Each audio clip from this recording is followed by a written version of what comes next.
Hey, fourth graders, Mr. Headington here. We are wrapping up our semester. We have one final week. This is week 18, and these are the questions, the final questions that I have seen in the anonymous question box. So since the last time that we met, there's no questions about puberty, but there is a couple questions about health and a couple questions about me. So first one says, what is the best food to eat that is good for you?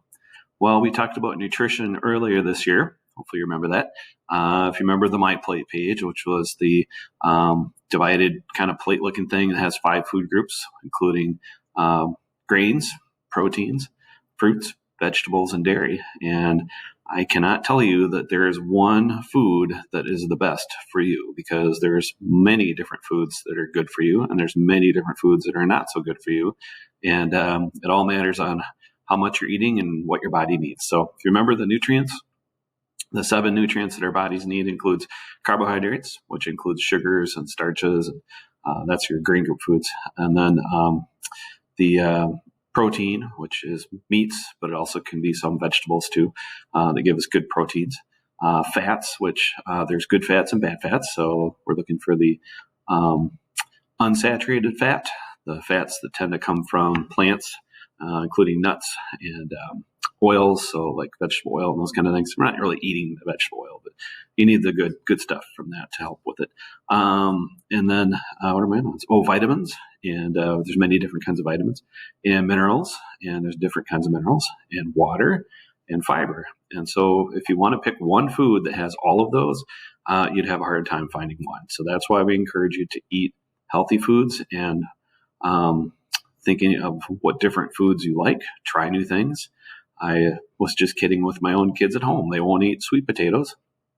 And I said, yeah, when I was a kid, I didn't like sweet potatoes either. And now as a grown up, I love them. Same thing with squash and asparagus and so on. I did not want them as a kid, and I do like them as a grown up. So learn to try new things. That'll help you find some good foods. Next question was, what is your favorite animals? Well, that's a tough one to answer with one answer, so I'm going to give you a few. I like, well, if I think about like the groups of animals, so mammals, for example.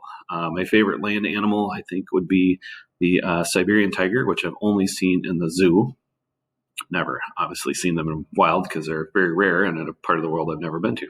And then my favorite sea mammal would be probably the blue whale, simply because it's the biggest and interesting in that way. And then I like birds. I kind of a somewhat of a birder, I guess. I feed the birds in my backyard. I love seeing them come to the feeders, and I think my all-time favorite bird is the chickadee. And they're small. They hang out all winter long. They're cute, and I have actually fed them out of my hand in different places where other people have trained them, wild birds, to come to your hand to feed them. So and then other things like fish. I think my favorite fish would have to be the muskellunge or muskie, because I enjoy catching them, the very few that I've caught in my lifetime. And what are the ones am I missing? I would say that, for other animals, I enjoy a lot of animals. There's a few animals that I probably won't enjoy. And I'm not a huge fan of insects. I tolerate them. I think butterflies are beautiful and moths and all that, but there's a few that just are like, I could live without them. And then I can't think of anything else to say about the animals. There's many I like. And final question was, how was my winter break or my Christmas break? It was just fine, and didn't travel anywhere. Did some things around the house. It was kind of boring actually in my house. So, and I got to spend time with my kids and my wife and our dog, and eat food I shouldn't have been eating, like we were talking about earlier, and getting back to eating healthier foods too. So that's our questions for the anonymous question box. I enjoyed every questions that you guys sent in. I think it's really interesting that you want to know about me, or that you want to know things that I can't read your mind. So sometimes I know a lot of you are like, I don't want to ask that in front of everybody else. And this is a perfect way to do that. So again, find the people in your life that you trust as adults to answer questions that you have, and always keep learning. So questions, there's never a bad question. Even though it might be something you might already know, sometimes you just want clarification, but keep asking questions. It's important. So have a wonderful week, and we'll see you next time.